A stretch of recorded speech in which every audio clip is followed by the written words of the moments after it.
मैं उनको ये पूछना चाहूंगा, ये चेंजेस कैसा शुरू हुआ आपके अंदर? यानी आप पहले एकदम ऑपोजिट थे, वो जो किताब पहले जो किताब लिखे टोटली एंटी इस्लामिक था, बाद में अभी जो है आप एकदम पॉजिटिव अंदाज में, ब्यूटीफुल अंदाज में, बहुत सारे मौलवी भी आपको मैच नहीं कर सकते, पूरे मौलवी करके नहीं बोलता हूं, बहुत सारे यानी उलमा में भी हर आदमी के पास जो है वो जो बोलने का तरीका जो है हर आदमी के पास नहीं हो सकता है। तो उस अंदाज में आप जो बोल रहे हैं बहुत डीप स्टडी करते हुए आप लोगों के सामने आ रहे हैं, तो what is the transition phase, कैसा हुआ है? ओम पूर्णमदः पूर्णमिदं पूर्णात् पूर्णमुदच्यते पूर्णस्य पूर्णमादाय पूर्णमेवावशिष्यते। ओम शांति शांति शांति। एक अखबार निकलता है उत्तरी भारत में, दैनिक जागरण, बहुत मशहूर, सबसे ज्यादा पाठक हैं उसके। उसमें एक लेख छपा था, दंगे क्यों होते हैं। बल्लाज मधोक, जो बुजुर्ग लोग हैं उनको जानते होंगे बल्लाज मधोक को, उन्होंने एक लेख लिखा था और कुरान मजीद की कुछ आयतें दी थी। तो वो आयतें देखने के लिए कि क्या वास्तव में सही है कि नहीं, मैं इलाहाबाद में एक दुकान में गया और मौलाना फतेह मोहम्मद खान साहिब जालंधरी और मौलाना अब्दुल पारिक साहब की हिंदी का अनुवाद ले आया और उसमें हमने देखा तो वो कुरान मजीद की वो आयत वैसे ही मौजूद थी। तो मुझे लगा कि ये बात सही है और मैंने किताब लिखी, इस्लामिक आतंकवाद का इतिहास। बाला साहब ठाकरे को बहुत पसंद आई, उन्होंने उसका अंग्रेजी ट्रांसलेशन कराया, the history of Islamic terrorism के नाम से। बाद में एक सज्जन ने, अब मैं वहां आ रहा हूं कि मेरा सोच कैसे बदला। मुंबई के एक व्यापारी ने मुझसे कहा कि स्वामी जी आप जो काम कर रहे हो उसमें फंड की जरूरत है, फंड आपको नहीं मिल रहे, आप ऐसा करिए किताब इस्लाम पर लिखिए अमेरिका के लिए, कि वास्तव में इस्लाम से अमेरिका को खतरा है, तो आपको अच्छा खासा आपको वहां से रॉयल्टी मिलेगी, आपके सारे काम चल जाएंगे। लेकिन वो बड़ी किताब होनी चाहिए। उसको लिखने के लिए मैंने हजरत मोहम्मद सल्लल्लाहु अलैहि वसल्लम की जीवनी पढ़ी। जब जीवनी पढ़ी तो जो कुरान मजीद की आयतों को मैंने आतंकवाद से जोड़ा था कि इन आयतों की वजह से आतंकवादी बनते हैं, लेकिन जीवनी पढ़ने के बाद मुझे लगा कि ये आयतें आतंकवाद को रोकने के लिए हैं, आतंकवादियों को, सुभान अल्लाह, क्योंकि उनमें जो युद्ध का आदेश था वो आतंकवाद और आतंकवादियों के विरुद्ध था। तो मुझे लगा कि मुझसे बहुत बड़ी गलती हो गई, एक धर्माचार्य से ऐसी गलती नहीं होनी चाहिए। और वो गलती क्यों हुई? वो गलती का जिम्मेदार मैं नहीं था, उस गलती का जिम्मेदार अनुवाद करने वाला था, जिसने ये नहीं बताया कि आयत का मतलब कैसे समझें। किसी भी, हम यहाँ जो गैर मुस्लिम भाई होंगे उनको मैं बताऊं कि आयत का मतलब समझने के लिए जरूरी है कि आयत क्यों और किन परिस्थितियों में आई। ये जब जानेंगे तभी सही अर्थ मालूम होगा। तो ये जानने के बाद मैंने एक दूसरी किताब लिखी, इस्लाम आतंक या आदर्श, यानी इस्लाम में आतंक नहीं, आदर्श ही आदर्श है। और इसका हम दूसरा उदाहरण और हम दे रहे हैं क्योंकि हमने एक दूसरी किताब भी लिखी है। एक बार मैं जा रहा था, अभी थोड़े दिन की बात है, तो एक सज्जन से मेरी बातचीत होने लगी। मैंने कहा इस्लाम में आतंकवाद है ही नहीं। तो उन्होंने क्या किया, अपने मोबाइल में दिखाया एक इंटरनेट से कि आज से 100 साल पहले ब्रिटिश पार्लियामेंट में एक भूतपूर्व जो प्रधानमंत्री विलियम ग्लैडस्टोन थे, उन्होंने कुरान मजीद को लहराते हुए उसके बारे में कुछ नेगेटिव चीजें कही थी।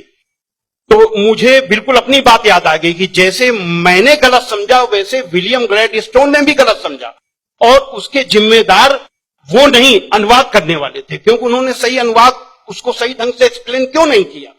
तो मुझे लगा कि अब इस पर भी एक किताब लिखने की जरूरत है। तो मैंने एक दूसरी किताब लिखी है, कुरान जीने की कला। वो अंग्रेजी हिंदी में है, वो छप चुकी है जामिया नगर में, जो जमात इस्लामी के मरकज से छपी है। अंग्रेजी में इस्लाम एंड आर्ट ऑफ लिविंग के नाम से अंग्रेजी में भी छपेगी।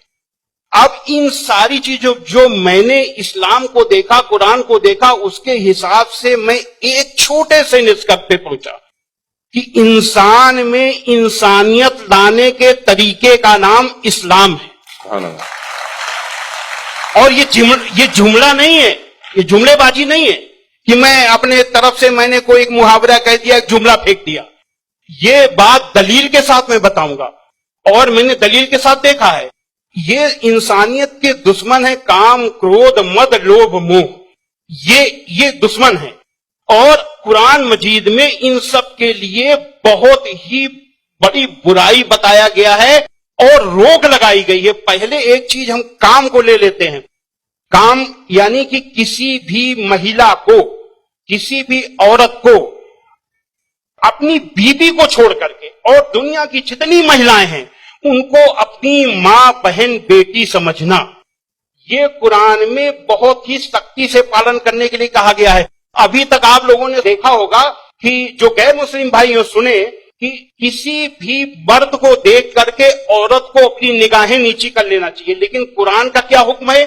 कुरान के सूरा 24 आयत नंबर 30 में है, ऐ मोहम्मद मोमिनों से कह दो कि वे अपनी गैर जो भी महिलाएं हैं, जो उनको देख करके अपनी निगाहें नीची रखा करें और अपनी शर्मगाहों की हिफाजत करें। यानी जब सुभान अल्लाह, मर्द जब अपनी पत्नी के सिवा किसी को देखे तो आंख न मिलाए उससे, अपनी निगाहें नीची कर ले और मर्यादा में रहे।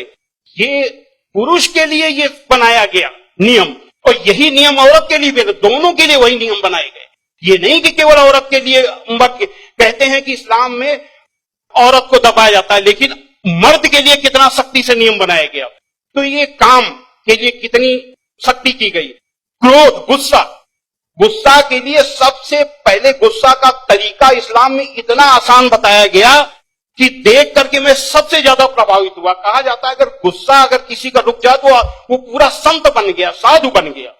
और कितना बढ़िया तरीका इस्लाम में बताया गया, कुरान में बताया गया है कि माफ कर दो, किसी के गुनाहों को माफ कर दो, और जब माफ कर दो तो गुस्सा खत्म। और सबसे पहले ये हुक्म दिया गया पैगंबर को। सूरा 7 आयत नंबर 199 में हुक्म आया कि ऐ मोहम्मद माफी का तरीका अपनाओ और भलाई का हुक्म देते रहो और अज्ञानियों से किनारा कर दो। सबसे पहला माफी का हुक्म अगर आया तो अपने पैगंबर के लिए आया। और ऐसे लोगों को क्या कहा गया? सूरा 3 आयत नंबर 134 में अल्लाह का हुक्म है कि जो लोग तंगी और खुशहाली की हर हालत में अच्छे से अच्छा काम करते हैं और गुस्से को रोकते हैं और लोगों के गुनाहों को माफ करते हैं, तो अल्लाह ऐसे लोगों को पसंद करता है जो ऐसे अच्छा से अच्छा काम करते हैं। हजरत मोहम्मद सल्लल्लाहु अलैहि वसल्लम पर कुरान उतरने के बाद आपके दिल में उतर गई, दिल में उतरने के बाद आपके कर्मों में उतर गई। आपके एक एक कर्म कुरान में अल्लाह के हुक्म के अनुसार हुआ करते थे।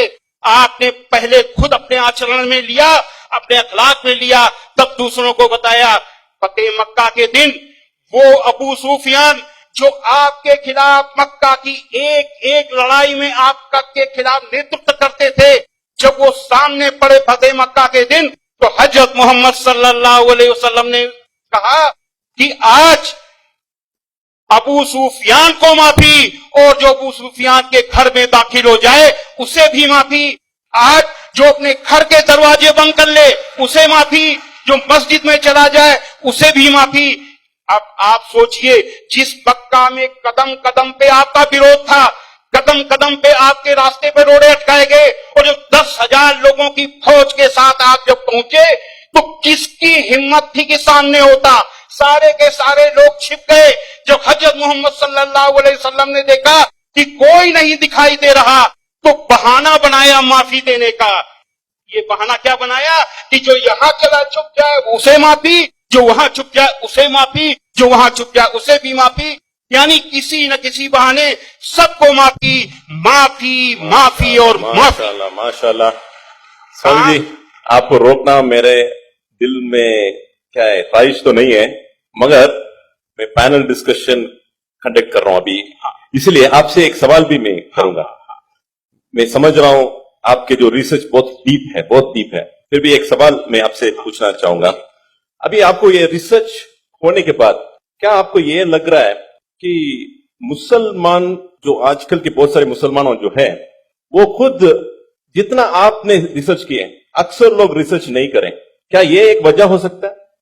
मेरे हिसाब से मैंने जो जो भी मसाइल यानी समस्याएं दुनिया में देखी हैं, उन सारी समस्याओं का पॉजिटिव हल कुरान मजीद में मौजूद है। बस देखने की जरूरत है। जो ईश्वरी किताबें होती हैं वो बहुत ही रहस्यमयी होती हैं, उनको समझना आसान काम नहीं है। उसके लिए तन और मन दोनों की पवित्रता चाहिए। केवल शरीर नहाया धोया ना हो, केवल शरीर की को पाक करने की ही केवल जरूरत नहीं है, मन को भी पाक करने की जरूरत है। जब शरीर और मन से पाक होकर के आप देखेंगे तो उसका राज समझ में आएगा, आपकी हर समस्या का हल कुरान मजीद में मिल जाएगा। और उसी नजरिए से आज का मुसलमान कुरान मजीद को नहीं देख रहा, इसीलिए समस्याएं पैदा हो रही। Thank you.